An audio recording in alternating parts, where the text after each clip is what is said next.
Hello, everybody, and welcome to a type of video I don't often do. But with it being the beginning of a new year, I figured it might be kind of appropriate. Let me just... Ow. Okay, and that's my TBR for the beginning of 2021. I'm going to do a lot more than this, obviously, but these are the books I'll be kicking off the year with, and you can excitedly follow along, because I think we got a nice, interesting batch for kind of everyone. I'm going to start with the stuff I don't have physical copies of with Hear Me Now, because I feel like they're the least interesting, because I can't even hold up a book, but let's talk about these. Yes, getting it out of the way, I'm going to start One Piece soon-ish, probably like February. I'm going to give it a go, at least like the first 5 to 10 volumes, and then I will do a review of One Piece here on the channel. It's happening. You memed it into existence.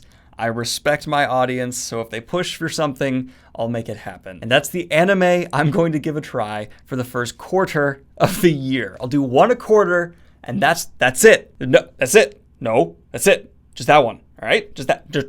Moving on from there, though, the next I don't have a physical copy of with me yet, though, is Warhammer 40K. This is something that I said I would pick up after I finished the first 10 Malazan. Well, spoiler alert, not really, it's already done. I finished the first 10 Malazan books, and I'm looking for another Goliath to challenge me, with there being an ungodly number of Warhammer books out there. Figured it's the way to go. I've had quite a few people recommend various places to start. I'm like 90% sure I know where it's going to be, but I need to check. Hold up. I don't remember things. I have stupid brain.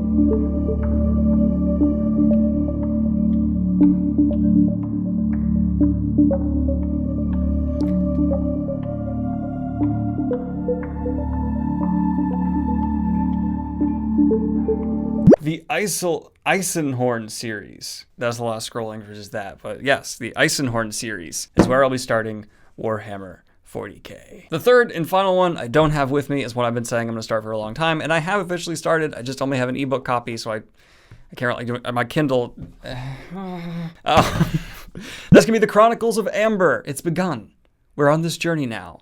We're going to do this. I'm also going to finish Red Rising, the third book in that trilogy, and maybe, depending how good that book is, continue on with the full wider series. I hope to, because everyone keeps telling me it gets better and better and better. I also have a bunch of series I forgot to mention. I can't believe I did not bring up in this video that I started in 2020 that I plan on finishing in 2021. Yes, this includes The Expanse, absolutely. I need to do a Murderbot series review. I want to get to more First Law, hopefully starting with Red Country, which I'm very much so looking forward to. Also, a lot of Dune, because people have said the other books are actually worth getting into, so I plan on doing that. I'm going to read and review the rest of Dune. Not necessarily TBR, but soon to be coming review videos. I also want to get through the rest of the Wheel of Time series reviews, which I started a long time ago and just never got through. My bad. And I also need to do a series review for Malazan, Book of the Fallen, which I reviewed each book, but I've not done like a full thoughts video series review, so I will be doing that. And that should be coming in that sense. Let's go ahead and get to the books I physically have here that are not these. But now, moving on to the books I physically have here that I hope to get to within the next, couple of months. Known Space. I have read and reviewed Ringworld here on the channel. I didn't love it, but as I remember, I have read more of this universe than I thought, and Known Space is... it's pretty dope. It was a long time ago, though, so I don't remember it very clearly, and I would like to get actually into it again and give it another try. So for those of you who are classic sci-fi heads, one of the greatest interconnected sci-fi universes, I'll be dabbling my little toesies into Larry Niven's Known Space. I've heard it's very equivalent to Star Trek, which I guess kind of lines up with some of my memories, though I'm not even sure what I've read here. For those of you who want something a bit more contemporary, we have IQ84, another book I wanted to get into that people have been asking me to do for a long time, and now is the time. It's kind of the behemoth for me to take on at the moment, because I need one of these in my life to intimidate and scare me and keep me up with existential dread about how many pages I still have to get through. And IQ84 is fitting the bill, damn it. Another one I'm really just picking up because the cover is extraordinary, and also I kind of want to read this, is Yi Yang in The Black Tides of Heaven. This one was recommended to me by a fan, and I've heard nothing but positives from the people who have read it, and it's pretty short, so it'll be a nice little break from IQ84 when I need that in my life. Now, continuing on with an author I've read one book from and was absolutely floored by, we have The Lions of Al-Rasan by Guy Gavriel Kay. This is something that's been like near the top of my TBR for ages. It keeps just getting bumped out of the way, but no, I'm definitively getting to it. Hopefully by like March and April.